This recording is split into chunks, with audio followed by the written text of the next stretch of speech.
అందరికీ నమస్కారం. ఈ సినిమాని మాకు లభింపజేసి నేను రిలీజ్ చేసేలాగా వెనకుండి నడిపించిన నరసింహస్వామికి నమస్కారం. నేను కొద్దిమందిని ఇక్కడ మెన్షన్ చేసుకోవాల్సిన అవసరం ఉంది. నాకు హుంబాలే ఫిలిమ్స్కి నాకు ఒక అవినాభావ సంబంధం ఉంది. విజయ్ గారు ఫోన్ చేసి ఈ సినిమాని మీరు రిలీజ్ చేయాలి అంటే తప్పనిసరిగా అనేది మాకు అంతకన్నా పెద్దగా సంభాషణ ఉండదు. అట్లాగే కాంతారా ఇంకొక ఆయన సినిమా ఇంకొక చోట రిలీజ్ చేశాం. ఆయనకి మనస్ఫూర్తిగా కృతజ్ఞతలు చెప్తున్నాను ఈ అవకాశం నాకు తీసుకొచ్చినందుకు. ఆ తర్వాత నిర్మాత శిల్ప గారితో ఫోన్ చేసి నేను మొదటి రోజున థియేటర్ హంబుల్గా చేశాము. ఈ సినిమాకి రియాక్షన్ చూసి రెట్టింపు చేశాము. సాయంత్రానికి ఆ మరుసటి రోజుకి మళ్ళీ 2 థియేటర్స్ పెట్టి పెంచుకుంటూ వెళ్తున్నాము అని ఆమెకి ఫోన్ చేసి చెప్పినప్పుడు ఆమె అలాగే నేను ఆమె మాట్లాడిన దాన్ని బట్టి ఆమె 50 సంవత్సరాలు ఉంటాయని అనుకున్నాను. ఆమె అంత చక్కగా ఇది మా ప్రయత్నం ఏమీ లేదు సార్, నరసింహస్వామి మా ద్వారా ఈ పని చేయించాడు, నరసింహస్వామి మీ దగ్గరికి పంపించి ఇది రిలీజ్ చేయించాడు అని ఏది చెప్పినా వాళ్ళు నమ్మిన దీంతో మాట్లాడుతున్నారు. సరే, దర్శకుడితోటి ఈరోజు మాట్లాడాను అశ్విన్ కుమార్ గారితో. ఈ హంబుల్నెస్లో 2 రకాలు ఉంటాయి. హంబుల్నెస్ని ప్రజెంట్ చేస్తారు కొంతమంది, హంబుల్నెస్ని రియల్గా ఇక్కడ ఫీల్ అవుతూ ఉంటారు కొంతమంది. ఆ హ్యూమిలిటీని హంబుల్నెస్ని రియల్గా అశ్విని దగ్గర నేను చూశాను. నేను దానికి నిజంగా వీళ్ళు ఇంత ఆ ప్రయత్నం ఎన్ని కష్టాలు పడ్డారో. 2020 యూ స్టార్టెడ్ దిస్ ఇన్ 2021 నుంచి ఇప్పటి వరకు ఈ సినిమా తీయడానికి ఎన్ని కష్టాలు పడ్డారో అది పొద్దున చెబుతుంటే నిజంగా వాళ్ళకి మొండితనంతో ఆ సినిమాని పూర్తి చేయాలన్న ఒక పట్టుదలతోటి 3 సంవత్సరాలు దాని వెనకాల పడి దాన్ని పూర్తి చేశారు. అలాగా అంత పట్టుదలతో పూర్తి చేసినందుకు ఇవాళ నరసింహస్వామి ఆయన భార్యకి ఇంతటి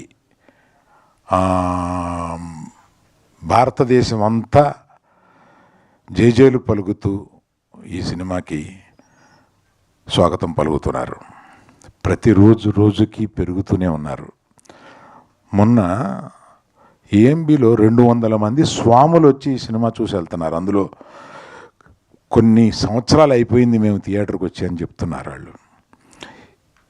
ఈ స్వాములు థియేటర్కి వచ్చి చూడడం ఏంటి నాకు తెలీదు. నేను ఈ సినిమాని ఇంకెట్లా ప్రమోట్ చేయాలి అని ఆలోచించుకుంటూ ఉన్నాను. దీనికి ప్రమోషన్ అక్కర్లేదు, ఆటోమేటిక్గా ఒకళ్ళు ఇప్పుడు ఈయన చూశారు జొన్నవిత్తులు గారు, ఆ ఉద్వేగం ఆయన చెప్పగలిగారు. అది చెప్పలేకుండా ఉద్వేగం ఫీల్ అయ్యి ఇంట్లో వాళ్ళకి పక్కింటి వాళ్ళకి చెప్పే ఒక సందర్భం ఈ సినిమాకు ఉన్నది. అలాగే యాక్చువల్గా తనికెళ్ళ భరణి గారికి జొన్నవిత్తులు గారికి నేను ఒక రకంగా కృతజ్ఞత ఎలా చెప్పాలంటే, మా గీతా ఫిల్మ్ డిస్ట్రిబ్యూటర్స్లో అడిగారు, ఏమండి ఇది నెక్స్ట్ మన నిర్మాత దర్శకులు వస్తున్నారు కదా, అప్పుడు మనం చీఫ్ గెస్ట్లుగా ఎవరిని పిలిస్తే బాగుంటుంది అని అంటే, నేను తడుముకోకుండా మనం పిలిస్తే పెద్ద పెద్దవాళ్ళు వస్తారు కానీ ఈ సినిమాకి పిలవాల్సింది భరణి గారిని జొన్నవిత్తులు గారిని పిలవాలి, నేనే వాళ్ళకి ఫోన్ చేసి రమ్మని చెప్తాను అని ఇమీడియట్గా వాళ్ళకి ఫోన్ చేస్తే, ఈ సినిమా గురించి ఆల్రెడీ విన్నామండి, అబ్బో గొప్ప సినిమా అంట కదా అంటే, ఇవాళ సాయంత్రం మీరు వీలు పెట్టి కుటుంబంతో సహా మీరు వెళ్ళి ఈ సినిమా చూడండి అని త్రిబులిలో వారికి ఏర్పాటు చేస్తే వాళ్ళు చూసి ముగ్ధులై ఇప్పుడు చెబుతున్నా, ఇది చూస్తే ఇటువంటి సినిమాని చేయడం మహద్భాగ్యంగా ఫీల్ అవుతున్నాను. ఈ నరసింహస్వామి ఈ సనాతన ధర్మాన్ని నమ్మిన ఇక్కడ ఉన్నవాళ్ళంతా ఈ సనాతన ధర్మాన్ని నమ్మిన వాళ్ళు. మీకు ఇంకొక విషయం పవన్ కళ్యాణ్ గురించి చెప్పాలి. సనాతన ధర్మం నాకు తెలిసిన వాళ్ళల్లో కానీ, అంటే నాకు సన్నిహితులైన వాళ్ళలో కానీ, మా కుటుంబంలో కానీ సనాతన ధర్మం గురించి పవన్ కళ్యాణ్కి తెలిసినంత వేరెవరికీ తెలియదు. అతను పవన్ కళ్యాణ్ గారు సనాతన ధర్మం గురించి మాట్లాడితే మనం ముగ్ధులం అవుతాం. తప్పనిసరిగా వారు ఈ సినిమా చూడాలని, ఈ సినిమా గురించి మాట్లాడాలని కోరుకుంటున్నాను. సో ఈ అవకాశం నాకు ఇచ్చిన అందరికీ, ఈ సినిమాని ప్రేక్షకులే కాకుండా మీడియా వారికి కూడా కృతజ్ఞత. ఎందుకంటే దీన్ని మీరు ఇంకొంతమంది ఈ సినిమాని గురించి వినినా వినకపోయినా వారి చెవులకు తీసుకెళ్ళి వినిపించి ఈ సినిమాని చూపించే బాధ్యతగా మీరు తీసుకున్నారని నేను నమ్ముతూ అందరికీ నమస్కరిస్తున్నాను. థ్యాంక్ యూ అండి.